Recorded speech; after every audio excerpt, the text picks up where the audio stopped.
Livro de Levítico, capítulos 17 e 18. Então o Senhor disse a Moisés: Dê as seguintes instruções a Arão e seus filhos e a todo o povo de Israel. Isto é o que o Senhor Deus ordenou. Se algum israelita de nascimento sacrificar um boi, um cordeiro ou um cabrito em qualquer lugar dentro ou fora do acampamento, em vez de levá-lo à entrada da tenda do encontro e apresentá-lo como oferta ao Senhor, será tão culpado quanto um assassino. Derramou sangue e será eliminado do meio do povo. A finalidade é evitar que os israelitas sacrifiquem animais em campo aberto. Isso garantirá que levem os sacrifícios ao sacerdote, à entrada da tenda do encontro, para que ele os apresente ao Senhor como ofertas de paz. Então o sacerdote derramará o sangue no altar do Senhor à entrada da tenda do encontro e queimará a gordura como aroma agradável ao Senhor. Não deverão mais oferecer sacrifícios a ídolos em forma de bode, cometendo prostituição. Essa é uma lei permanente para eles e deverá ser cumprida de geração em geração. Deles também a seguinte ordem: se um israelita de nascimento ou um estrangeiro que vive entre vocês apresentar um holocausto ou outro sacrifício, mas não o trouxer à entrada da tenda do encontro para oferecê-lo ao Senhor, será eliminado do meio do povo. Se algum israelita de nascimento ou estrangeiro que vive entre vocês comer sangue sob qualquer circunstância, eu me voltarei contra ele e o eliminarei do meio do povo, pois a vida do corpo está no sangue. Eu lhes dei o sangue no altar para fazer expiação por vocês. É o sangue oferecido que faz a expiação em lugar de uma vida. Por isso eu disse aos israelitas: jamais comam sangue, vocês nem os estrangeiros que vivem entre vocês. Se um israelita de nascimento ou um estrangeiro que vive entre vocês sair para caçar e matar um animal ou uma ave que lhes é permitido comer, deixará o sangue do animal escorrer e o cobrirá com a terra. A vida de toda criatura está no sangue. Por isso eu disse aos israelitas: jamais comam sangue, pois a vida de toda criatura está no sangue. Quem consumir sangue será eliminado, e se um israelita de nascimento ou estrangeiro comer a carne de um animal que morreu de forma natural ou foi despedaçado por animais selvagens, lavará as roupas e se banhará com água. Ficará cerimonialmente impuro até o entardecer, mas depois disso estará puro. Se contudo não lavar as roupas e não se banhar, será castigado por causa do seu pecado. Então o Senhor disse a Moisés: Dê as seguintes instruções ao povo de Israel. Eu sou o Senhor, seu Deus. Portanto, não se comportem como o povo do Egito, onde vocês viviam, nem como o povo de Canaã, para onde os estou levando. Não imitem o estilo de vida deles. Obedeçam aos meus estatutos e cumpram os meus decretos, pois eu sou o Senhor, seu Deus. Sim, obedeçam aos meus decretos e aos meus estatutos. Quem os praticar viverá por eles. Eu sou o Senhor. Jamais tenha relações sexuais com uma parenta próxima, pois eu sou o Senhor. Não desonre seu pai tendo relações sexuais com sua mãe. Ela é sua mãe. Não tenha relações sexuais com ela. Não tenha relações sexuais com nenhuma das esposas do seu pai, pois isso desonraria seu pai. Não tenha relações sexuais com sua irmã ou meia-irmã, filha do seu pai ou de sua mãe, nascida em casa ou em outra casa. Não tenha relações sexuais com sua neta, filha de seu filho ou de sua filha, pois com isso você desonra a si mesmo. Não tenha relações sexuais com a filha de nenhuma das esposas de seu pai, pois ela é sua irmã. Não tenha relações sexuais com sua tia, irmã do seu pai, pois ela é parenta próxima do seu pai. Não tenha relações sexuais com sua tia, irmã de sua mãe, pois ela é parenta próxima da sua mãe. Não desonre seu tio, irmão do seu pai, tendo relações com a mulher dele, pois ela é sua tia. Não tenha relações sexuais com sua nora, ela é mulher do seu filho, de modo que você não deve ter relações sexuais com ela. Não tenha relações sexuais com a mulher do seu irmão, pois desonraria seu irmão. Não tenha relações sexuais com uma mulher e a filha dela. E não tome a neta dela, filha do filho ou filha da filha dela, e tenha relações com ela, pois são parentas próximas. Isso é perversão. Enquanto a sua esposa estiver viva, não se case nem tenha relações sexuais com a irmã dela, pois elas se tornariam rivais. Não tenha relações sexuais com uma mulher durante o período de impureza menstrual dela. Não tenha relações sexuais com a mulher do seu próximo, contaminando-se com ela. Não permita que nenhum dos seus filhos seja oferecido como sacrifício a Moloque. Não desonre o nome do seu Deus. Eu sou o Senhor. Não pratique a homossexualidade tendo relações sexuais com outro homem como se fosse com uma mulher. Isso é detestável. Homem nenhum deve se contaminar tendo relações sexuais com um animal, e mulher nenhuma deve se oferecer para um animal macho para ter relações com ele.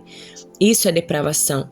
Não se contaminem de nenhuma dessas formas, pois os povos que expulsarei da presença de vocês se contaminarão com todas essas práticas. Uma vez que a terra toda foi contaminada, castigarei seus habitantes, farei a terra vomitá-los. Obedeçam aos meus decretos e aos meus estatutos, não cometam nenhum desses atos detestáveis. Isso se aplica tanto aos israelitas de nascimento como aos estrangeiros que vivem entre vocês. Todos esses atos detestáveis são praticados pelos povos da terra para onde eu os estou levando, e foi assim que a terra ficou contaminada. Por isso, não contaminem a terra e não lhe deem motivo para vomitá-los, como fará com os povos que agora vivem ali. Quem cometer algum desses pecados detestáveis será eliminado do meio do povo.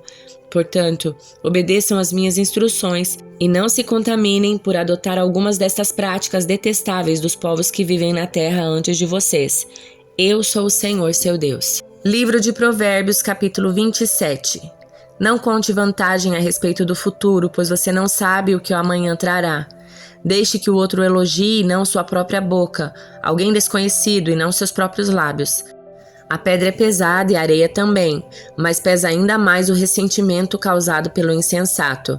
A ira é cruel e a fúria como a inundação, mas a inveja é ainda mais perigosa. A repreensão franca é melhor que o amor escondido. As feridas feitas por um amigo sincero são melhores que os beijos de um inimigo. Quem está satisfeito recusa o mel, mas para o faminto até o alimento amargo é doce. Quem anda distante de casa é como um pássaro longe do ninho. O conselho sincero de um amigo é agradável como perfume e incenso. Jamais abandone um amigo, nem o seu nem o do seu pai.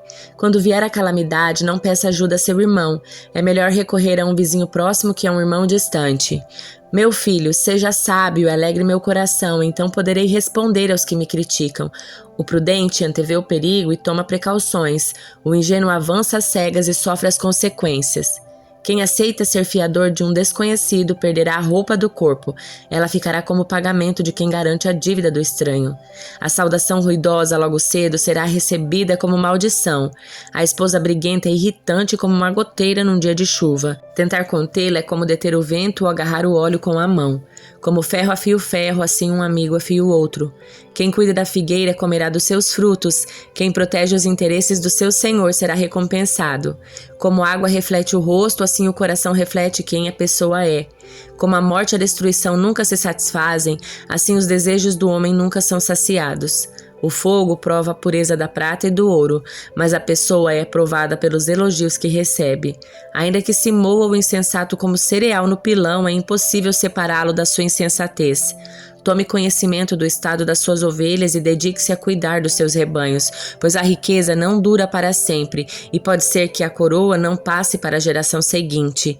Depois de recolhido o feno, germinada a nova plantação e reunido o capim dos montes, os carneiros darão lã para suas roupas e os bodes poderão ser vendidos pelo preço de um campo. Você terá leite de cabra suficientemente para si, para sua família e para suas servas. Evangelho de Lucas, capítulo 10.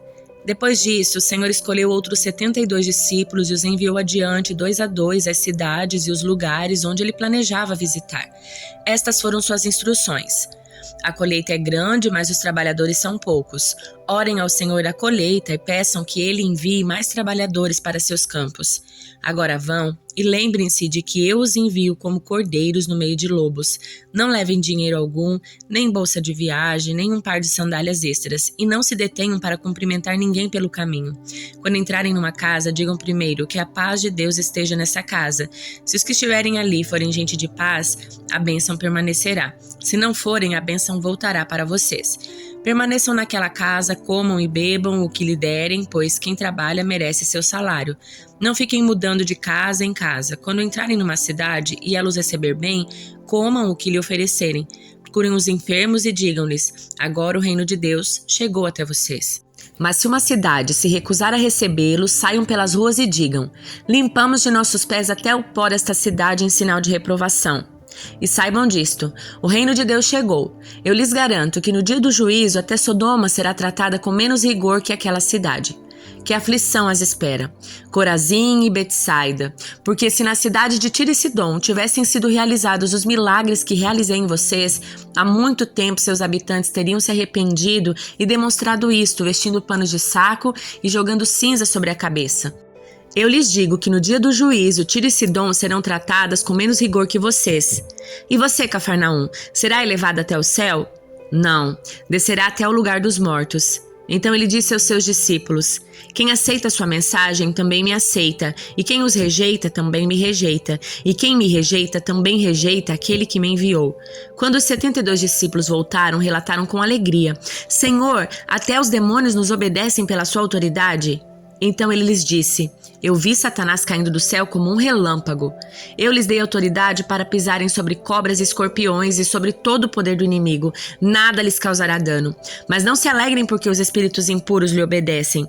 Alegrem-se porque os seus nomes estão registrados no reino dos céus. Naquele momento, Jesus foi tomado de alegria do Espírito Santo e disse: Pai, Senhor dos céus e da terra, eu te agradeço porque escondestes essas coisas dos que se consideram sábios e inteligentes e as revelastes aos que são como crianças. Sim, Pai, foi do teu agrado fazê-lo assim. Meu Pai me confiou todas as coisas. Ninguém conhece verdadeiramente o Filho a não ser o Pai. E ninguém conhece verdadeiramente o Pai a não ser o Filho e aqueles a quem o Filho escolhe revelá-lo. Então, em particular, ele se voltou para os seus discípulos e disse: Felizes os olhos que veem o que vocês viram. Eu lhes digo, muitos profetas e reis desejaram ver o que vocês têm visto e ouvir o que vocês têm ouvido, mas não puderam. Certo dia, um especialista da lei se levantou para pôr Jesus à prova com esta pergunta: Mestre, o que eu preciso fazer para herdar a vida eterna? Jesus respondeu: O que diz a lei de Moisés? Como você entende? O homem respondeu: Ame o Senhor seu Deus de todo o seu coração, de toda a sua alma, de toda a sua força, de toda a sua mente, e ame o seu próximo como a si mesmo. Está correto, disse Jesus, faça isso e você viverá. O homem, porém, querendo justificar suas ações, perguntou a Jesus: E quem é meu próximo? Jesus respondeu com uma história. Certo homem descia de Jerusalém a Jericó quando foi atacado por bandidos. Eles lhe tiraram as roupas, o espancaram e o deixaram quase morto à beira da estrada. Por acaso, descia por ali um sacerdote. Quando viu o homem caído, atravessou para o outro lado da estrada. Um levita fazia o mesmo caminho e viu o homem caído, mas também atravessou e passou longe. Então, veio um samaritano, e ao ver o homem, teve compaixão dele. Foi até ele, tratou dos seus ferimentos com óleo, com vinho e os enfaixou. Depois colocou o homem em seu jumento, o levou a uma hospedaria, onde cuidou dele. No dia seguinte, deu 2 moedas de prata ao dono da hospedaria e disse: Cuide desse homem, se você precisar gastar a mais com ele, eu lhe pagarei a diferença quando eu voltar. Qual desses 3 você diria que foi o próximo do homem atacado pelos bandidos? Perguntou Jesus. O especialista da lei respondeu: Aquele que teve misericórdia dele. Então Jesus disse: Vá e faça o mesmo.